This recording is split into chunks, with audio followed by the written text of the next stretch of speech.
All right, I want to do example 714.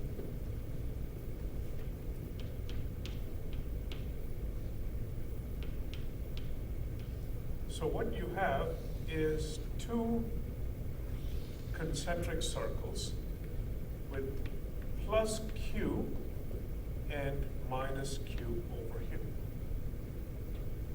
Then all of a sudden, you fill the region in between with ohmic material.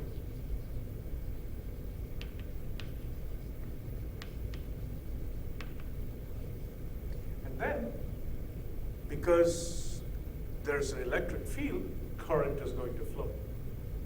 As a result, these Q's actually become Q's of T.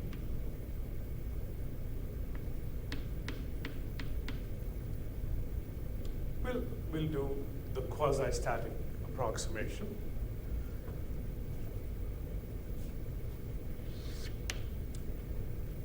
So what you will have is in the in-between region from Gauss's law, perfect symmetry. What is it, R or is it A? It doesn't matter, it just cancels off, but okay. Let's look at electric field over here. So everything we're talking about is in the ohmic material, okay? So there's no outside and inside we need to worry about. So it is simply 1 over 4 pi epsilon naught q over r squared r hat. Now this is a quasi-static approximation because this q is a function of time. We're assuming that, it's not so rapidly changing as to create a Faraday law effect. Okay, well, fine. So you get a current vector sigma E.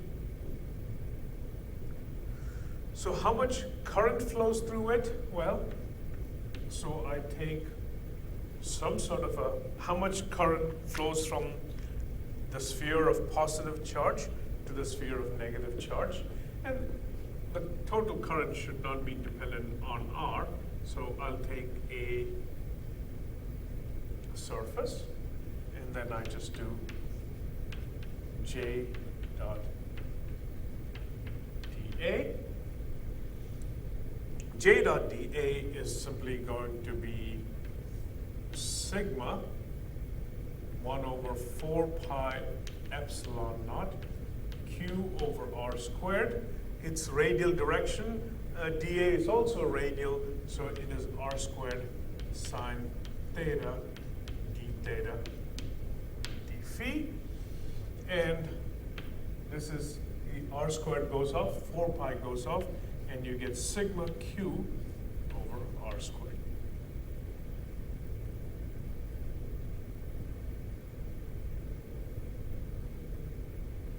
Okay? Where do you say the R squared? Oh, so, no, sorry, sigma q over epsilon naught. Thank you. There's one point to remember. You might want to say this is q dot, but it's not. If this is positive charge and charges are flowing from over here, q dot is decreasing. Whereas this is a positive quantity. So when you compare I to q dot, really I is minus q dot. Okay? So there is a current flowing, and you're immediately thinking, Hertz law. Because there's a current flowing, there's a magnetic field. Well, because we're in the quasi-static approximation, we can use Hertz law. You have to be careful.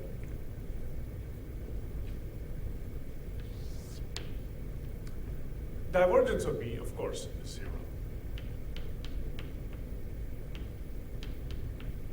Curl of B is what? Mu 0 J plus mu mu 0 epsilon naught dE dt.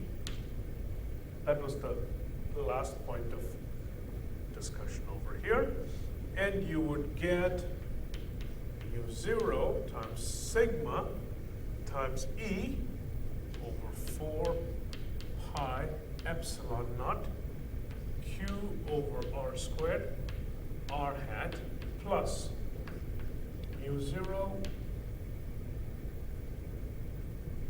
Then I have dE dt. Well, that is 1 over 4 pi epsilon naught 1 over R squared Q dot R hat. This is just straight algebra. Q over R squared R hat. Q dot is negative, so I'm just going to pull the negative right here. I'm going to put it here. Mu 0 epsilon naught 4 pi epsilon naught 1 over R squared, and this is sigma Q over, oh, not, yep.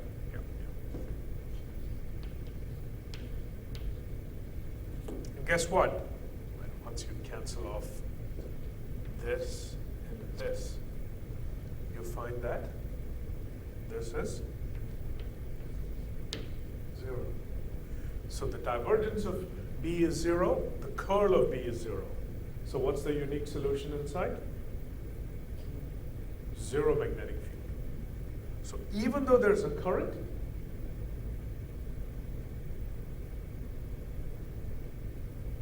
there can be a 0 magnetic field.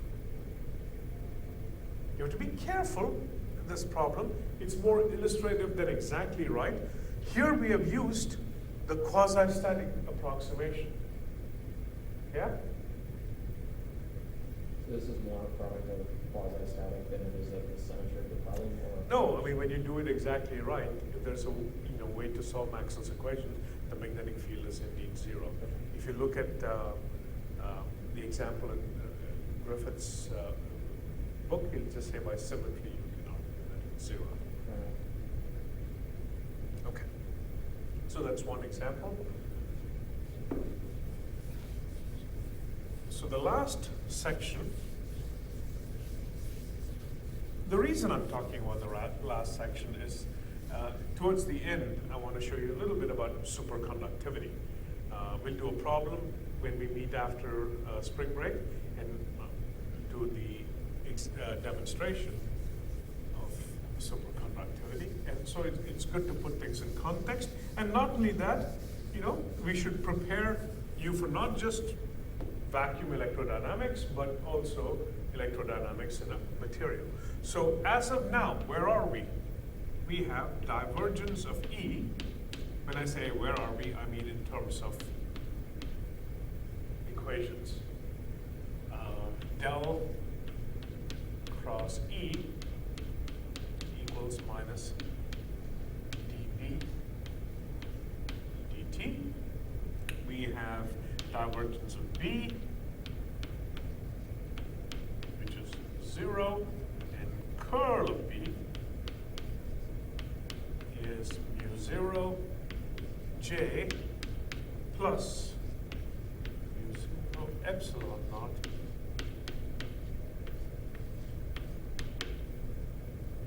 dt. Okay? It looks nice, except there's a swap. Here there's divergence. Here there's no divergence. Here the curl, there's no source term. Here the curl, there's a source term. So currents affect the curl of the magnetic field. Okay? So what, pardon me. Okay. So what we want to do is, this is in fact true even in materials. But we want to apply this to the language of materials so that things look a little easier. Okay? We have seen that charge density can be written as free charge density plus bound charge density due to polarization. And rho bound is equal to the negative, the divergence of the polarization density. So let's take this and adapt it.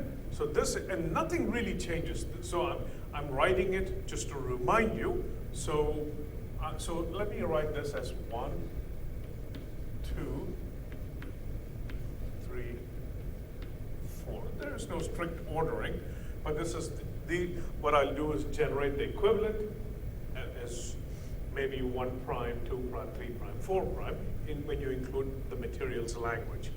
So I get divergence of, I'm skipping a step, I'm going to take this, multiply over there. Now rho becomes rho f minus, and from this I get divergence of epsilon naught E plus P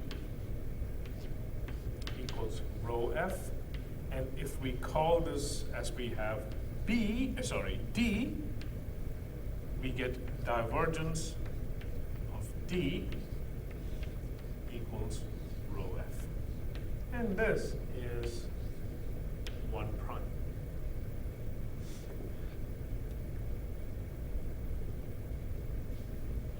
The second equation remains the same because it's only affected by fields and not sources.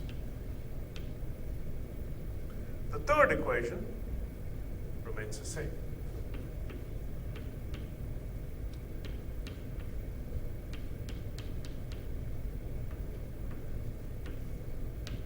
Now you might want to say, well, that's fine. I can do one more thing with the curl of B, because I want to, just like D, I want to bring the H, correct? And I would say divergence of B equals U0 J free plus J bound plus mu naught epsilon naught dE dt. Well, first of all, let me sort of remind you that this is curl of M, yeah? And I'm going to bring it over here, del cross, I'm going to divide by mu 0 because I don't want, see there's no epsilon naught, so I want to get rid of mu naught. Mu 0 minus M is equal to, what is it? J free plus epsilon naught dE dt. And this is, in fact, what we call H. So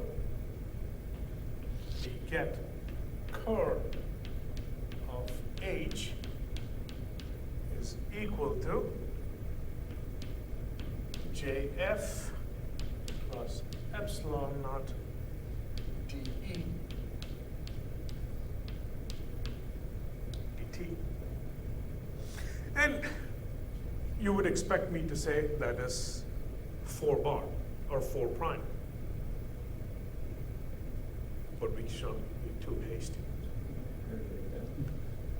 Is you right on 4 prime? Yeah. So I would urge you to read Griffith's argument because it is a different argument.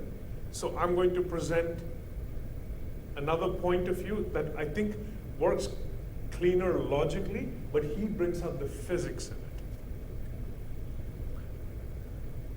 We know that the divergence of curl must be 0. So I can write 0 equal to the divergence of the curl equal to the divergence of J free plus epsilon naught, and you'll permit me to do that. Noting that we can take partial derivatives in any order we want to.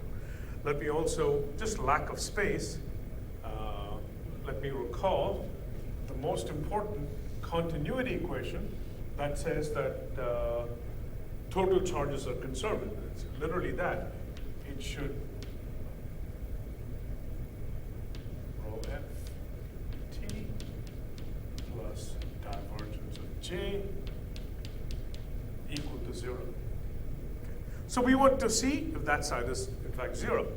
Well, that's fine. So from here, in the continuity equation, I would get 0 equals minus d rho free dt, correct? If this is free, that's free. Plus epsilon naught d dt of divergence of E. Divergence of E is, I'll bring this back over here, and I would get rho free over epsilon naught minus divergence of P.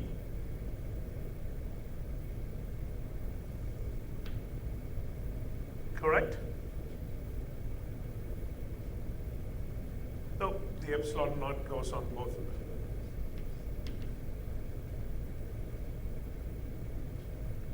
So I would get what? This would cancel that, and then I'm left with minus the divergence of dp dt.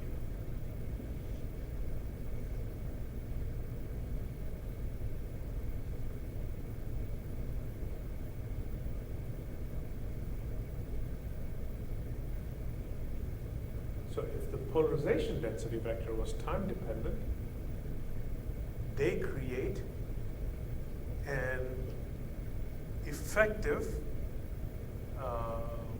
because of the charge density, they create a current density. So the only cure, and gosh, you're not going to like this, Martin, because I have chalk, is what if I put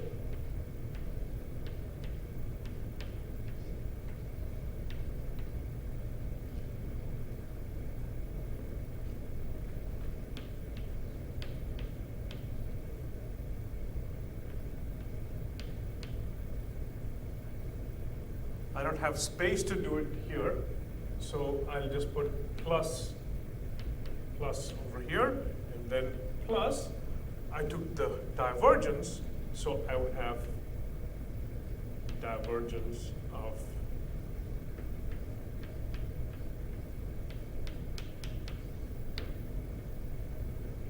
yeah.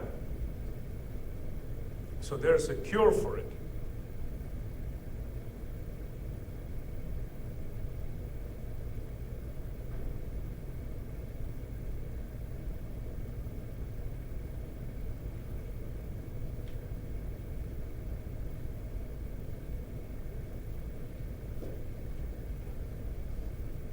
So,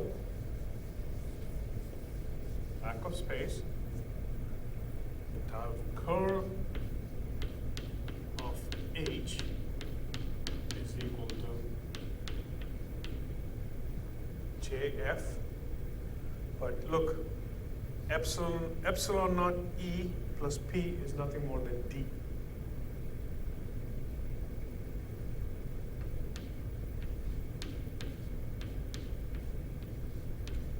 This is exactly Maxwell's equations, just applied to materials.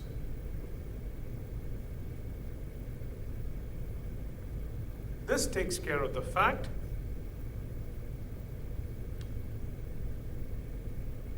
that the obvious one, a time-dependent charge density leads to a current. Of course, because there's dq dt, there has to be a current. And in the balance equation, it's that. But please go through the argument, not the math of it, we've done the math. Just go through the description of how he arrives at this term. Any questions?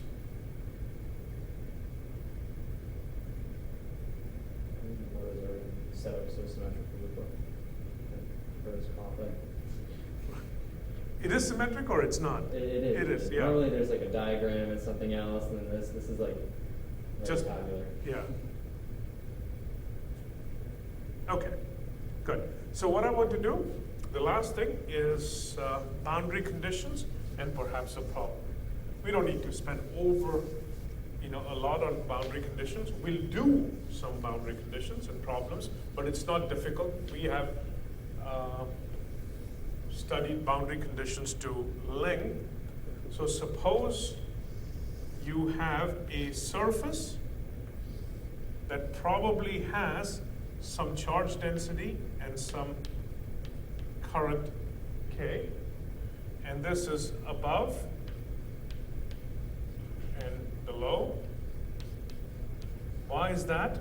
Because I chose this to be the N. The direction of N determines what's above and what's below. So this is divergence. Divergence has to do with the normal component. So d perp above minus exactly. And if you are worried, you should look at your discussion while we had the electric field. This is rho, so it becomes sigma. In the previous case, it was rho over epsilon naught, so it was sigma over epsilon naught. Except here, of course, it is sigma free. The divergence gives the normal component. The curl gives the tangential component. This is the curl, and so I get E as a vector, but the parallel component above,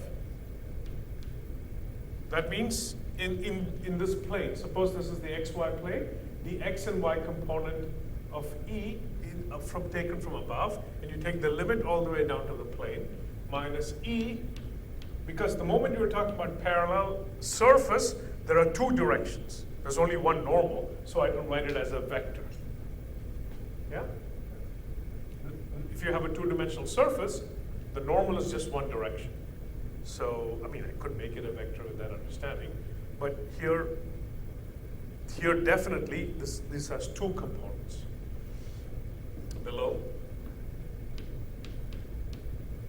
is 0 because there are no sources. If you integrate over this, over an area, and let the area go to 0, this goes to 0. The discontinuities that B might suffer is not in time, but in space.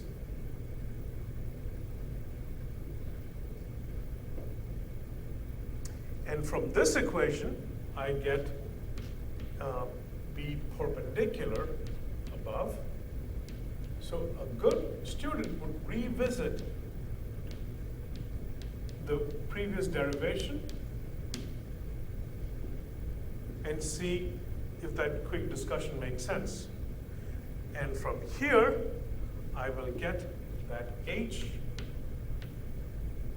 vector, but the parallel above, minus H parallel below,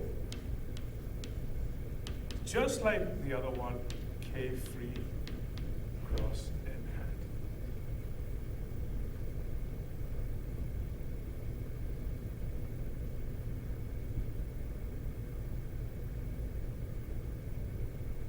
Yeah? Because the inclusion is this. Remember, let me clarify that point, not exhaustively. How do we get the, if anything is somewhat more difficult, it's the tangential component, right? Because of these guys. So suppose this is where the current surface is. You pick a loop like if, and K is going this way. Imagine. You pick an Amperian loop like this.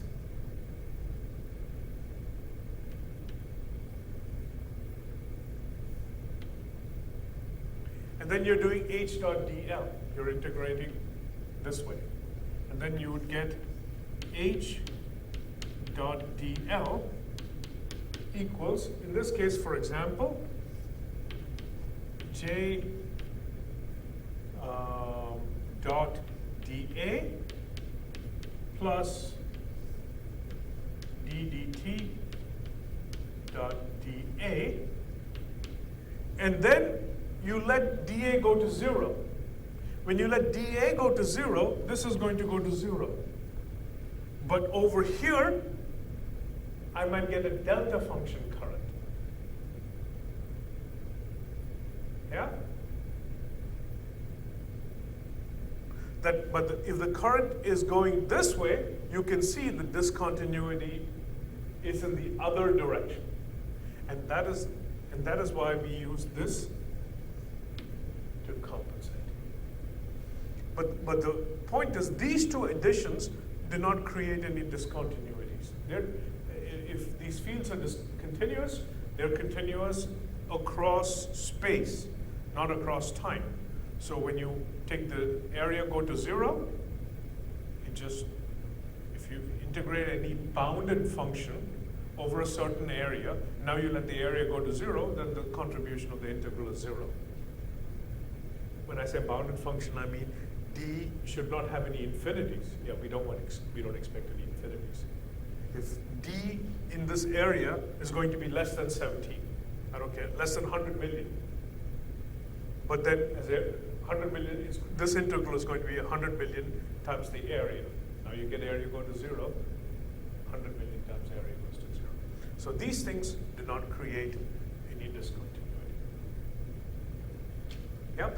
So the prime Maxwell's equation with this boundary condition is all we need to do the problems that we're going to do. Not that we're going to do a ton of problems, but a couple of very important ones.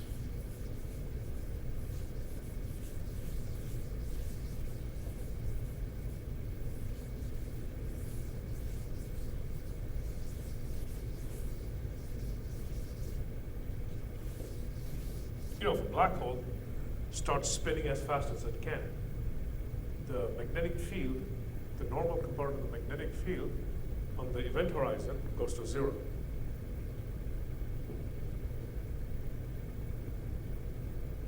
And I had forgotten, because I took E&M a long time ago. Oh, this is said, oh, this is the black hole Meissner effect.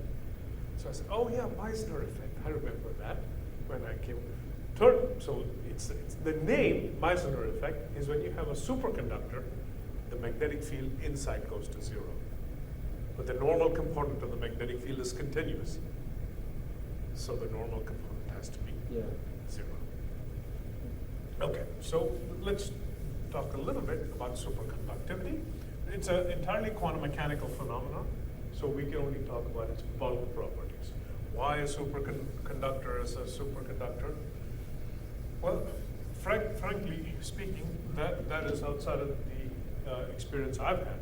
I've not studied condensed matter physics. So let's tackle it at the level we can. So I'm going to do problem 744.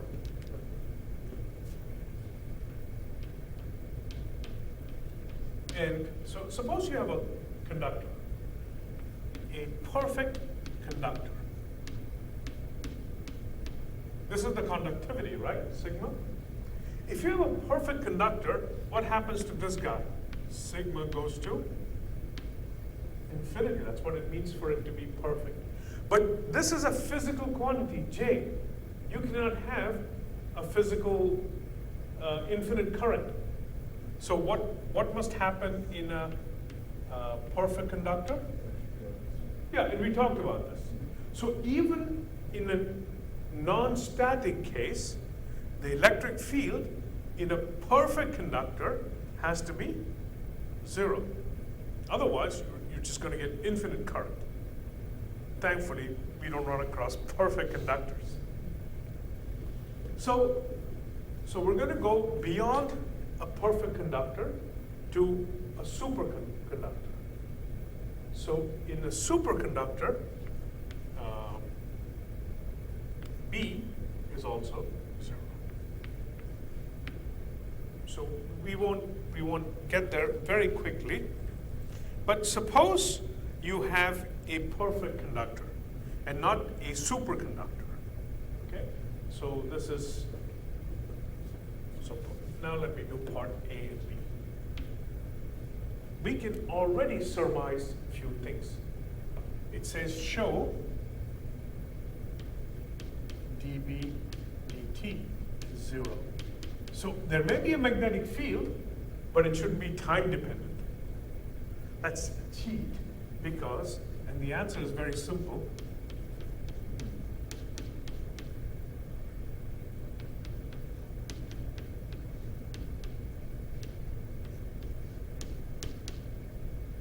Yeah? So there's no effort here. And then it says, again, in a conductor, I'll write it after here.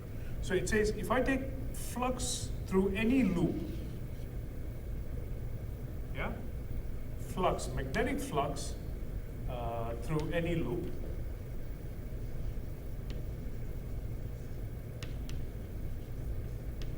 is constant. But that too doesn't require any effort because I have E dot dl is equal to minus d dt. The integral version of Maxwell's equation is what I'm doing. B dot dA. But if this guy is 0, the derivative of this is 0. So the flux is frozen in time. So, I mean, the answer is obvious, but what we're saying is if you have a perfect conductor, and if you take any imaginary loop in that perfect conductor, the magnetic flux does not change over a period of time. I mean, why would it? Because magnetic field is not time dependent. So these are not miraculous things. This is sort of the low-hanging fruit. And show that, okay, part C, show that, now, so this is for perfect, this worked out fine. This is for a perfect, what? Conductor. Yeah? Now, I'm going to change this for a superconductor.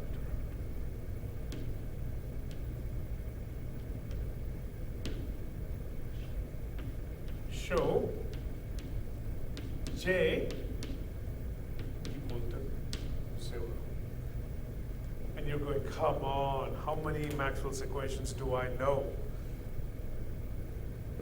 And you will see, what is it? Del cross B is equal to mu 0 J plus mu 0 epsilon naught dE dt. Now for a superconductor, the Meissner effect holds true. And how do I spell Meissner effect? M-E-I. S.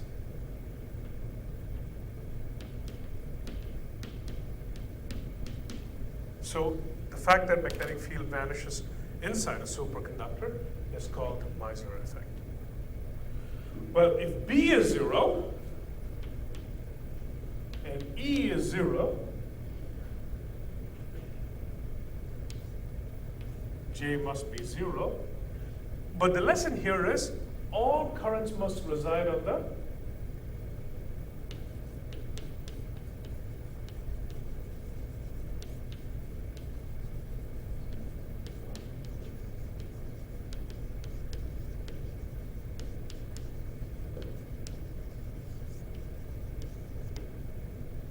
surface.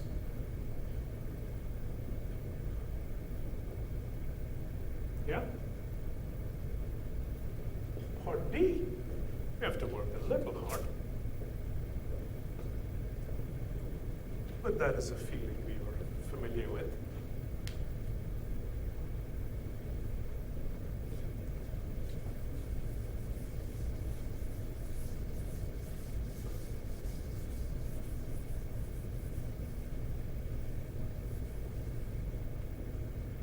Part D, so you take the only thing we can solve is a sphere, but this is made up of supercomputer. Could be. It's made of a superconductor. And you immerse it in a bath of uniform B.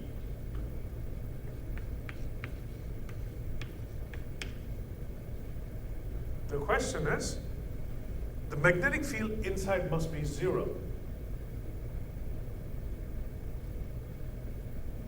What must be the current on the surface of the computer, of the conductor, to make that happen? So this is what we need.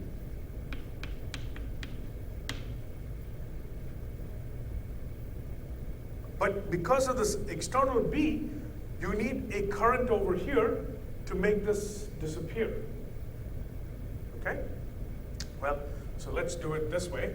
What we'll do is we will look at, I'm going to look at H, because I wrote it as H. I could have written B.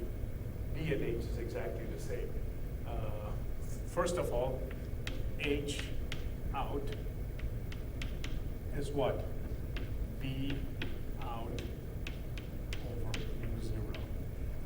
Now I know why I wrote H, because if I use H, I can get the vector K. Remember using the boundary conditions. And I want, I'm going to write this very quickly. H satisfies what? Divergence of H is equal to divergence of B mu 0 equals 0, and then curl of H is equal to mu 0J plus mu 0 epsilon naught dE dt. This is also 0. There's no net charge, so you'll get electric field. It's also equal to 0. So that means H satisfies, because of curl of H is 0, I can write H to be equal to negative gradient of some function. And then I have del squared W equals 0, because divergence of H is 0. So back to Laplace equation. So I'm just going to pick an easy Laplace equation solution that I already know using spherical harmonics so that the boundary conditions would work. What is the boundary condition? Far away,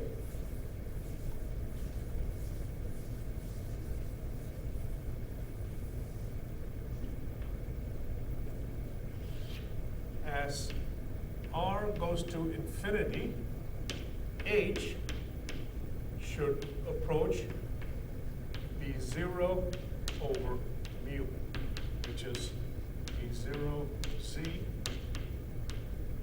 over mu naught. Yeah? And the other one is h, the radial component of h, the normal component of h,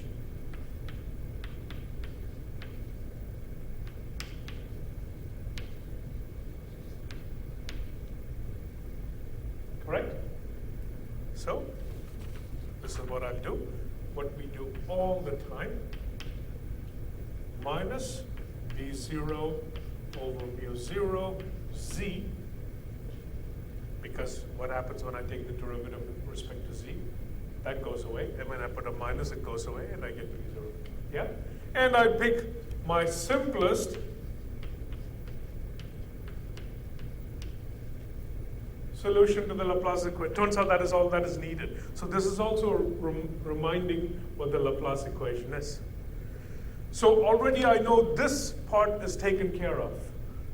Oh, no. Z hat.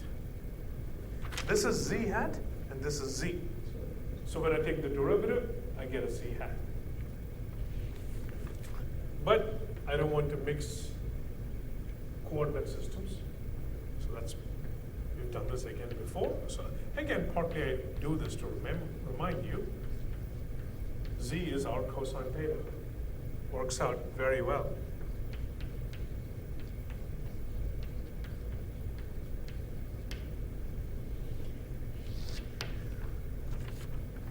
With regards to time, you can show that h,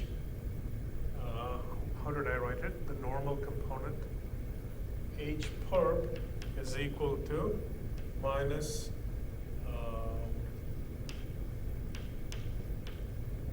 and I'm going to set that equal to 0 when r equals r.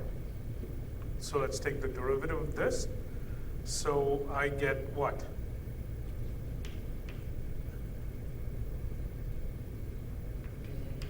dw dr is equal to minus mu b0 over mu0 cosine theta minus 2 mu0 b1 over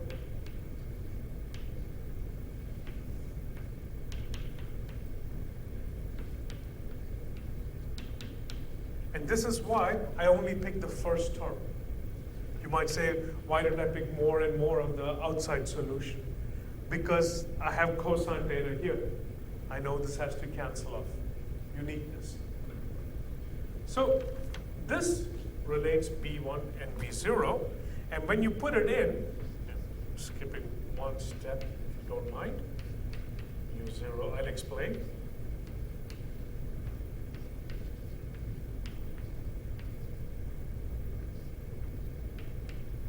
You probably won't need much of an explanation.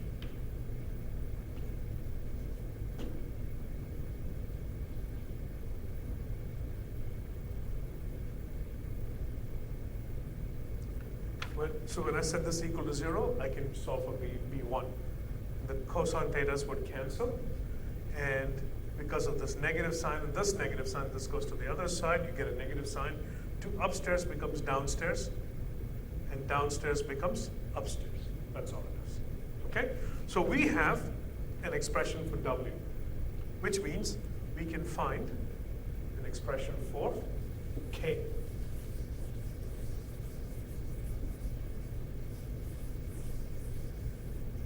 So H parallel above minus H parallel below. We didn't do anything with below because it is 0. It's equal to KF cross N. This is when R equals R.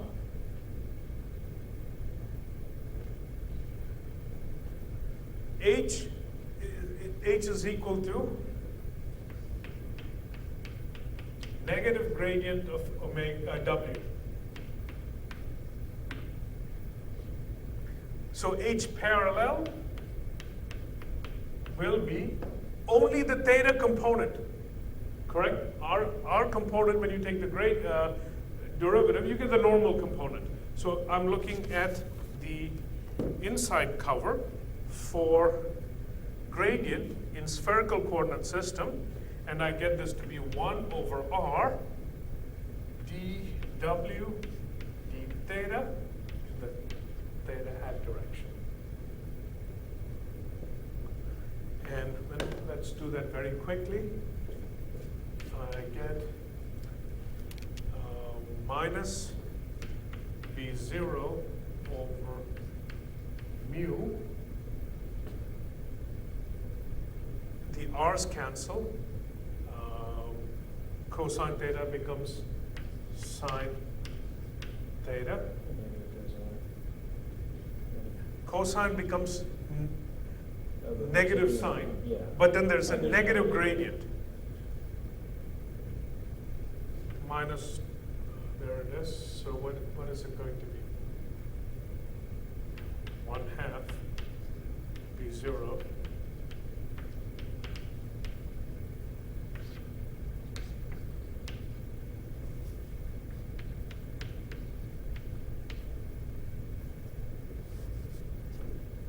One plus 1/2 is what? 3/2? We lose some r's. Or no, because I was saying r becomes r, and R so we're becomes- valuing it at r, right? So it becomes r cubed, and then if we value it at capital R. Correct. That's what we're doing now. Correct. Yeah. The R goes away. Yeah.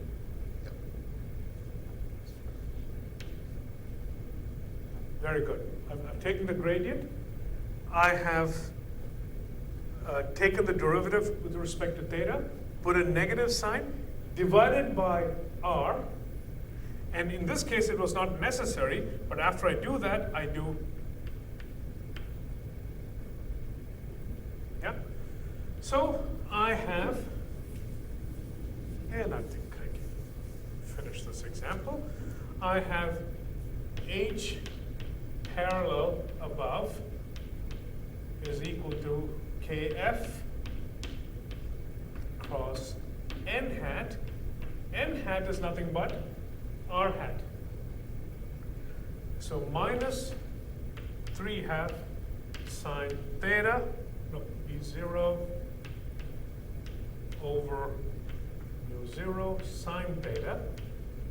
Theta hat equals KF cross r hat. This you can easily see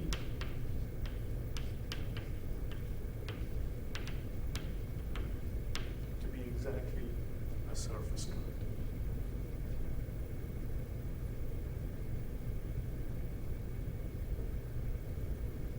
Because phi hat cross r hat is theta hat.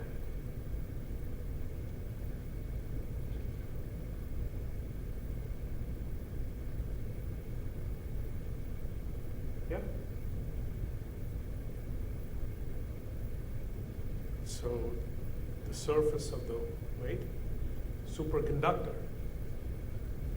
gets an induced current in the negative field direction so as to cancel off the magnetic field inside. And the magnetic field is completely zero inside. It gets a boundary, sort of a boundary current, never inside. Okay. There are a couple more problems I want to do.